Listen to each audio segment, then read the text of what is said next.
Salut les investisseurs, j'espère que vous allez bien et bienvenue dans cette nouvelle vidéo de portefeuille dividende. Alors aujourd'hui nous allons analyser une nouvelle multinationale américaine. Je ne sais pas si vous la connaissez, il s'agit de Best Buy. C'est un peu l'équivalence en France de Electrodépôt, mais multiplié par 10. Mais avant, n'hésitez pas à vous abonner, à liker, à partager. Let's go, c'est parti! Donc au moment où je tourne la vidéo, le prix du cours de l'action de Best Buy est de 75,36 $. Donc nous allons voir par la suite que le cours de bourse a très fortement chuté. Alors concernant ici donc l'historique de l'entreprise, donc Best Buy, donc si vous voulez faire des recherches plus approfondies, Best Buy, le ticker c'est BBY, donc est une entreprise américaine, comme souvent sur la chaîne, de vente de matériel électronique grand public. Donc vous voyez un petit peu comme Electrodépôt, et donc qui est surtout établi aux États-Unis et au Canada.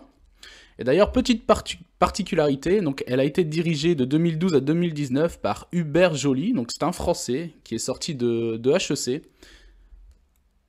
et qui a été donc diplômé de l'Institut des études politiques de Paris. Donc concernant la petite histoire de l'entreprise, elle a été fondée en 1966 aux États-Unis, donc dans le Minnesota. À la base, le nom était Sound of Music et elle a été renommée en 1983 en Best Buy. Donc, elle a acquis Future Shop en novembre 2001. Donc Best Buy donc s'est installé au Québec en 2004 et en 2010, 12 magasins y sont présents. En mars 2015, Best Buy Canada donc, annonce le regroupement de tous les magasins Future Shop sous la même bannière, sous la même enseigne, donc Best Buy, fermant ainsi 66 magasins. Et les 65 autres magasins Future Shop seront réouverts sous la marque donc, Best Buy une semaine plus tard, malgré la présence des enseignes Future Shop pour encore quelques mois. Et en décembre 2014, Best Buy vend ses activités en Chine, l'équivalence de quasiment 185 magasins, connu sous le nom de 5 Star, pour un montant apparemment inconnu.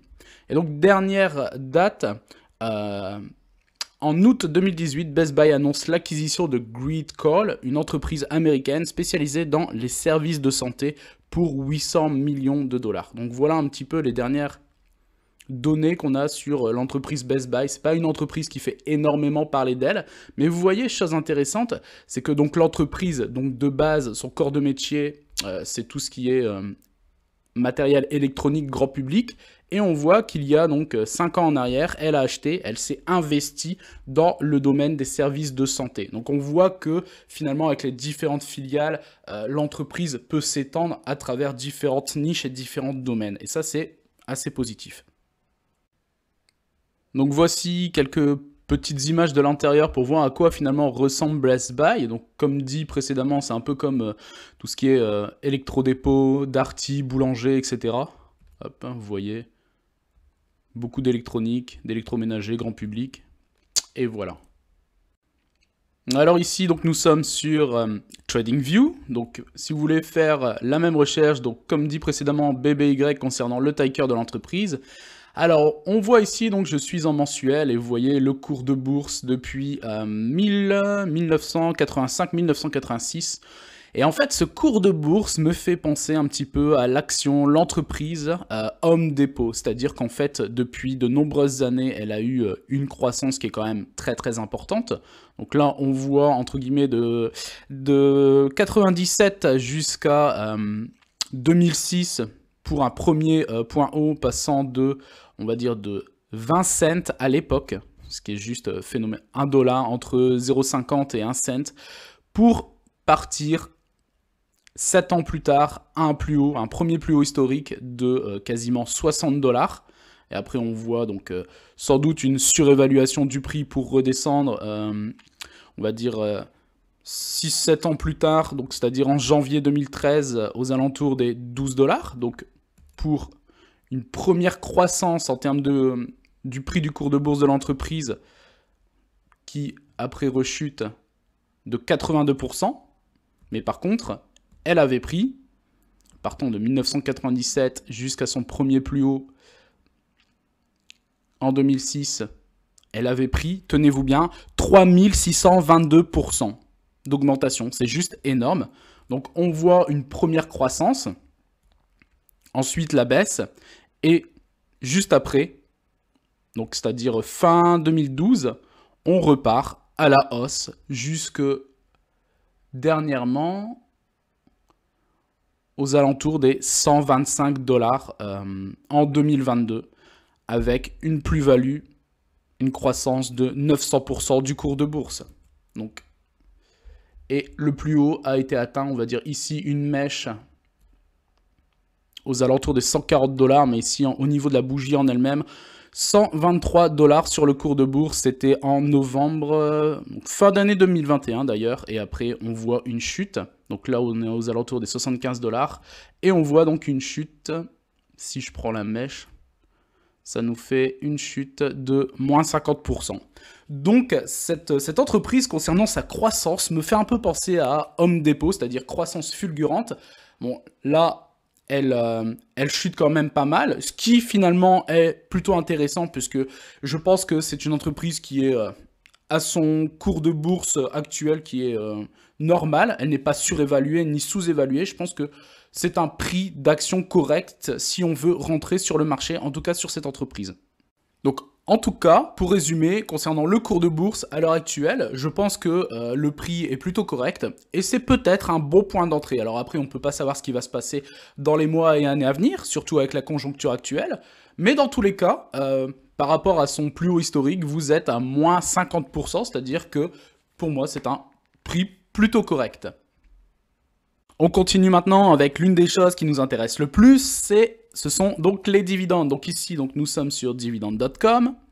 Alors, comme vu précédemment, 75,36 $ pour le cours de bourse. L'entreprise verse un dividende annuel de 3,68 $. Et donc, par rapport à entre le dividende versé et son cours de bourse, le rendement est de 4,88%. Ce qui est plutôt correct et même très très intéressant, quasiment 5%.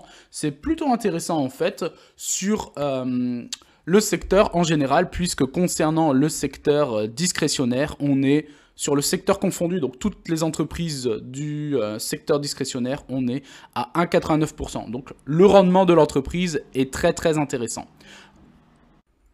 Donc alors ici, concernant le average price recovery, il est de 4,6 jours, donc 5 jours. C'est-à-dire qu'il faut à l'entreprise 5 jours pour qu'elle retrouve son cours de bourse avant le détachement du dividende, ce qui est très très rapide. Donc ça, en fait, c'est aussi un point par rapport aux investisseurs, aux gens qui disent que finalement, avec les dividendes, on ne gagne pas d'argent. Mais en fait, vous voyez que là, par exemple, l'entreprise, il lui faut 5 jours pour récupérer son cours de bourse avant détachement du dividende. Donc, c'est très très rapide. Ensuite, concernant le payout ratio, alors ici sur dividende.com, on est à ça, le site note 53,71%, donc c'est un très très bon payout ratio, je vais dire plus ou moins conservateur, ça veut dire qu'il reste quasiment 50% à l'entreprise de ses bénéfices, qu'elle peut réinvestir dans la recherche et développement, faire de l'acquisition, racheter des nouvelles sociétés, etc. etc. Donc c'est également un point plutôt positif. Ensuite, ici, donc l'entreprise verse des dividendes de façon croissante depuis 20 années consécutives, donc on est pas mal, et nous verrons par la suite que d'ailleurs l'augmentation des dividendes sur les dernières années a été plutôt conséquente. Voilà.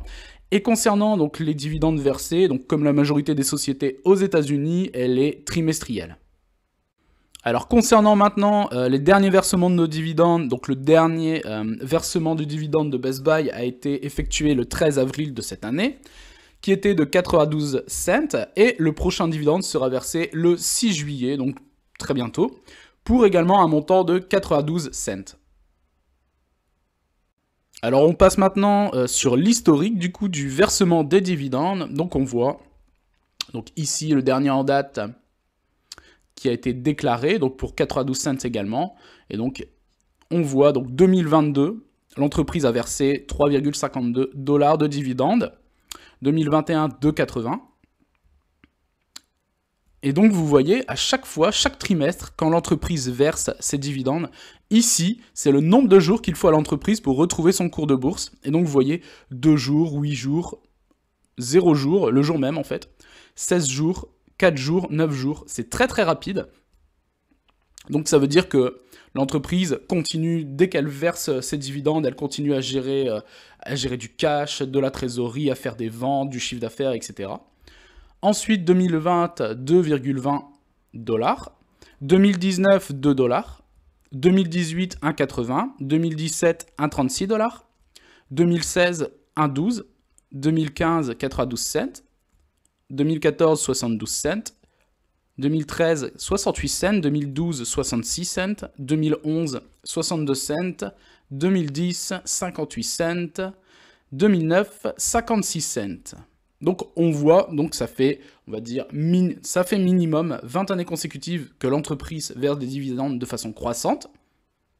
Donc c'est déjà plutôt pas mal. Ça fait partie finalement des sociétés qui sont assez stables. Et chose intéressante, on va voir maintenant l'évolution de la croissance, du rendement de la croissance des dividendes. Alors ce qu'on peut remarquer, c'est que vous voyez de 2009 à 2010, 3,5% d'augmentation, 2010-2011, 6,89%, donc quasiment 7%, 2011 à 2012, 6,4%, 2012 à 2013, 3%, 2013 à 2014, 5,88%, et vous voyez ici, donc 2014 à 2015, 27,7%, 2015 à 2016, 21,7%, 2016 à 2017, 21,4%.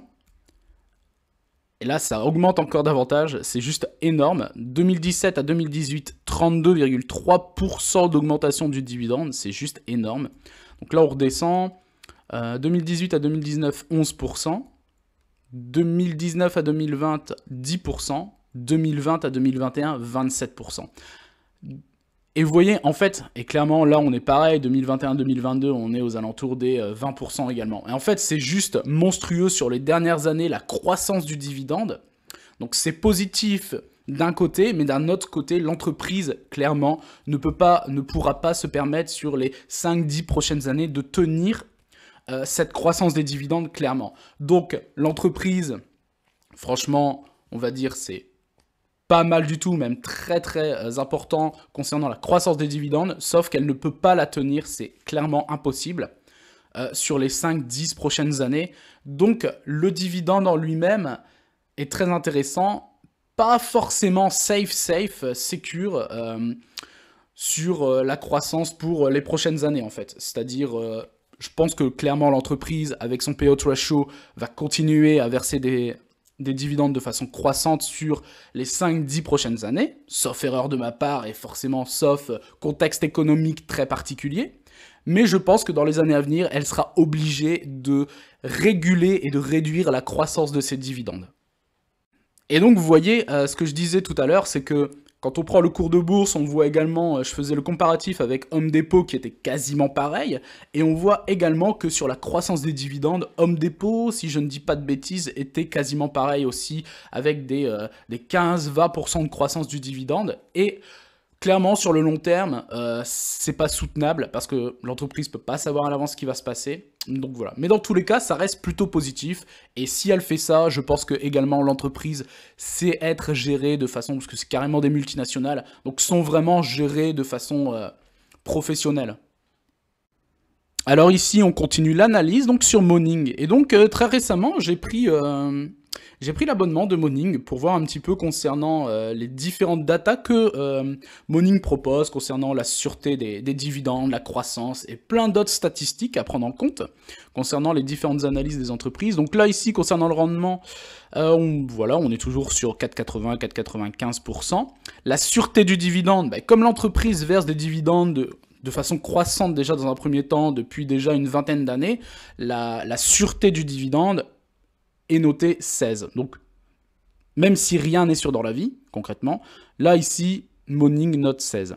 Concernant maintenant la croissance du dividende, il le note donc potentiellement moyen, c'est-à-dire 10, et on l'a vu précédemment avec Dividend.com, c'est-à-dire que, comme sur les dernières années, la croissance est quand même très très impressionnante, on est à deux chiffres, et entre 20 voire 30, c'est monté à 35% de croissance du dividende. Comme dit précédemment, l'entreprise, même si parce que ce genre d'entreprise, voilà, comme dit également précédemment, c'est géré de façon de main de maître et très professionnelle. Mais elle ne peut pas se permettre de continuer à verser de façon croissante avec une croissance de 30% des dividendes. Donc je pense que c'est pour ça que l'entreprise, enfin Morning note 10. Et vous voyez donc ici, la moyenne sur les 5 dernières années, c'est noté également 21%, ce qui est juste monstrueux. Et donc c'est pas forcément soutenable sur le long terme. Concernant la capitalisation de l'entreprise, elle est évaluée à 17 milliards de dollars sur le marché. Le ratio cours-bénéfice est lui estimé à quasiment x 13. Et donc le bénéfice par action est de quasiment 6 dollars. Alors ici, on va s'atteler sur les différentes performances, les comparatifs entre Best Buy et les différents indices, donc Nasdaq, S&P et le secteur en général. Donc sur un an, Best Buy fait plus 5%, le Nasdaq fait lui plus 16%. Le secteur discrétionnaire en général fait plus 8% et le S&P fait plus 5%. Donc on voit que finalement Best Buy fait quasiment pareil que le secteur en lui-même et fait mieux que le S&P. Par contre, le Nasdaq est plus devant, sans doute porté par les valeurs technologiques. Et donc, le retour sur 5 ans, par contre, donc Best Buy fait plus 22%, le Nasdaq, on est à plus 103%, le secteur discrétionnaire en général fait plus 66%, et le S&P fait plus 56%. Donc, par contre, là, sur les 5 dernières années, l'entreprise Best Buy en elle-même, par rapport aux différents secteurs, est légèrement, est moins performante. Et donc ici, on descend, et concernant ces choses intéressantes, on l'avait vu un peu par rapport au cours de bourse, et on voit ici la valorisation. Et donc vous voyez ici, c'est très très intéressant. Donc vous avez en jaune la zone potentielle, donc la surévaluation de l'entreprise. Ici en vert, donc potentiel de zone concernant, on va dire, la sous-évaluation. La juste valeur ici, donc c'est la courbe en bleu et le prix réel de l'action en noir. Et on voit ici du coup que comme l'entreprise est à 75,36 $, on voit que finalement, la zone potentielle, on est ici en sous-évaluation. En tout cas, le prix est plutôt correct. Est-ce qu'il peut descendre ou remonter? Ça, clairement, c'est possible qu'il continue à descendre. Après, voilà, faut analyser les supports. Mais dans tous les cas, le prix, si vous étiez censé être intéressé par l'entreprise et commencer finalement à investir ou prendre position, le prix est plutôt correct. Et d'ailleurs, en tout cas pour Morning, c'est sous-évalué et ça c'est très très intéressant. On continue ici avec d'autres données donc concernant Best Buy. Alors ici, donc on est sur Yahoo Finance. Alors ici, concernant le graphique, donc des éléments financiers au niveau annuel. Donc en 2020, l'entreprise génère 43,6 milliards de dollars de chiffre d'affaires pour un bénéfice de, j'ai envie de dire, seulement 1,5 milliard. Entre le chiffre d'affaires et le bénéfice, il y a quand même une sacrée différence. En 2021, l'entreprise augmente son chiffre d'affaires de quasiment, on va dire, 3 milliards, puisqu'elle passe à 47,2 milliards de chiffre d'affaires pour un bénéfice qui augmente légèrement de... passant à 1,8 milliard, donc quasiment 200-300 millions de dollars en plus. On voit donc une légère croissance. Également en 2022, eh bien, le chiffre d'affaires, lui, il continue à augmenter, passant à 51,7 milliards de dollars de chiffre d'affaires, pour un bénéfice qui augmente également, passant à 2,45 milliards de dollars de bénéfices. Et donc pour l'instant, 2023, on est à potentiellement 46,3 milliards de dollars et avec un bénéfice qui serait de l'ordre de 1,42 milliard de dollars de bénéfices. Sachant qu'on est au milieu de l'année et que l'année est loin d'être finie, on n'a fait que 6 mois. Donc potentiellement, c'est plutôt intéressant, c'est-à-dire qu'on voit que ça augmente. Et ça, c'est positif pour les chiffres, pour les investisseurs. On continue ici avec d'autres données analysées. Donc, comme on l'a vu, donc la capitalisation boursière est de l'ordre de 16 à 17 milliards et la valeur de l'entreprise réelle sur le marché est de 19,3 milliards de dollars. Concernant la rentabilité de l'entreprise, alors la marge bénéficiaire est de 2,93%, donc vous voyez, c'est vraiment petit en fait.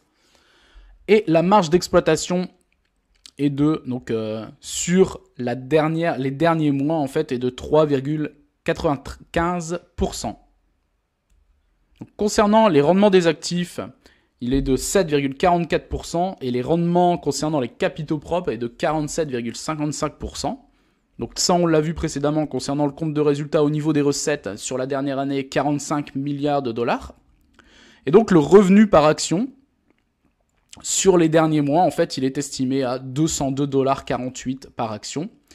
La croissance trimestrielle du chiffre d'affaires sur les 12 derniers mois, sachant qu'ici, 2023, on n'en est qu'à la moitié, de moins 11%.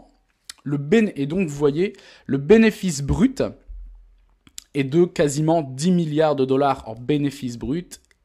Le EBITDA, c'est-à-dire l'excédent brut d'exploitation, est lui de 2,7 milliards de dollars. Et vous voyez la différence entre le bénéfice brut et le bénéfice net distribuable, disponible et distribuable sur l'année. Il passe de quasiment 10 milliards à 1,32 milliards. C'est là où on voit par contre que dans ce genre de secteur d'activité, la marge est vraiment petite. Donc on termine ici avec quelques petites infos. Donc le détaillant d'électronique grand public, donc Best Buy, est aux prises à une faible demande pour à peu près tous ses produits. Donc le détaillant électronique grand public Best Buy a apporté des changements critiques qui l'ont préparé à l'environnement difficile dans lequel il se trouve actuellement et qui va sans doute continuer. Donc, il a baissé les prix pour empêcher les gens de naviguer dans différents autres magasins et la concurrence. Il a également réduit les coûts en supprimant les différentes couches de gestion et en rationalisant les différentes opérations dans le processus supply chain. Et il a mis l'accent sur la fourniture d'une bonne expérience client. Donc, toujours rentable, Best Buy est désormais un détaillant agile et cette agilité s'est manifestée au premier trimestre. La demande pour presque tout ce que vend finalement l'entreprise s'effondre dans un contexte d'inflation vertigineuse et d'une économie qui semble se diriger vers une récession. Donc ici on voit concernant les différentes catégories de produits informatiques et de téléphones portables, 13,3%, donc concernant la variation des ventes au niveau national. Électronique grand public 9,8%, appareil électroménager 15,5%, divertissement 3,8%, prestations de services 12%. Donc suite à un boom de la demande pendant la pandémie, les gens achètent désormais moins d'ordinateurs, moins de smartphones, etc. Quoique quand on voit Apple. Les expéditions mondiales de PC ont chuté de 30% d'une année à l'autre au premier trimestre et les expéditions mondiales de smartphones ont-elles baissé de 14,6%. Donc pendant ce temps, les propriétaires dépensent moins forcément pour l'amélioration de leur logement. Home Depot et Lowe's subissent maintenant une baisse des ventes. Donc vous voyez, comme dit précédemment, avec ces entreprises, donc Best Buy va faire sans doute de même. Donc concernant lui, son domaine, c'est-à-dire les différents appareils électroménagers qui sont assez coûteux et donc les ventes vont continuer à baisser. Donc pour résumer, donc on a vu l'entreprise verse des dividendes de façon croissante depuis 20 années consécutives, mais ça fait sans doute beaucoup plus d'années qu'elle verse des dividendes. L'entreprise est quand même assez solide, on l'a vu, elle ne prend que, entre guillemets, 50% de ses bénéfices qu'elle redistribue à ses actionnaires. D'autant plus qu'il faut à l'entreprise entre 0 et, on va dire, 1 semaine pour qu'elle retrouve son cours de bourse avant détachement des dividendes. On voit également 2019, 2020, 2021, 2022, le chiffre d'affaires était en augmentation, les bénéfices également. Après, la marge entre le chiffre d'affaires et les bénéfices est quand même très très réduite dans ce secteur d'activité en lui-même. Sur les 5-10 dernières années, on va dire 5 dernières années, la croissance des dividendes était, elle, monstrueuse. On était aux alentours des 20%, ce qui est très très bien quand on investit, mais après, il faut voir et se projeter sur le long terme. Et ça, clairement, c'est pas soutenable pour l'entreprise, surtout avec la situation économique, parce que je pense que elle va subir clairement une baisse de chiffre d'affaires et donc de ses bénéfices, etc. Donc c'est justement dans ces moments-là qu'il va falloir que l'entreprise soit forte sur tous les plans. Donc je pense que l'entreprise va réduire la croissance de son dividende, mais continuer à l'augmenter. Donc ça, je pense que c'est très très positif quand même. On a vu également le prix de l'action 75 $ par rapport à ses plus hauts il y a 1 an et demi. En fait, c'est sans doute une bonne opportunité. Je pense que c'est une entreprise qui est quand même assez solide. Et On a vu avec les différents scores en termes de croissance, de sûreté de dividendes, on est aux alentours des 16, 17. Donc ça, c'est très très bien. La croissance, par contre, je pense qu'elle va diminuer. Mais voilà, ça reste une entreprise de très très bonne qualité que l'on peut mettre dans son portefeuille et qui, sans doute, pour les, si on a une vision, et d'ailleurs c'est le cas sur cette chaîne, c'est-à-dire c'est d'avoir une vision très long terme, c'est-à-dire 10, 20, 30 ans. En fait, ce genre d'entreprise, je pense qu'en achetant maintenant, ne peut être que bénéfique dans 10 ans, dans 20 ans, en termes de dividendes. Donc voilà. N'hésitez pas à mettre en commentaire ce que vous pensez du coup de cette entreprise. Il n'y a pas de souci. N'hésitez pas à vous abonner, à liker, à partager. Et je vous dis à très bientôt pour une prochaine vidéo. Ciao!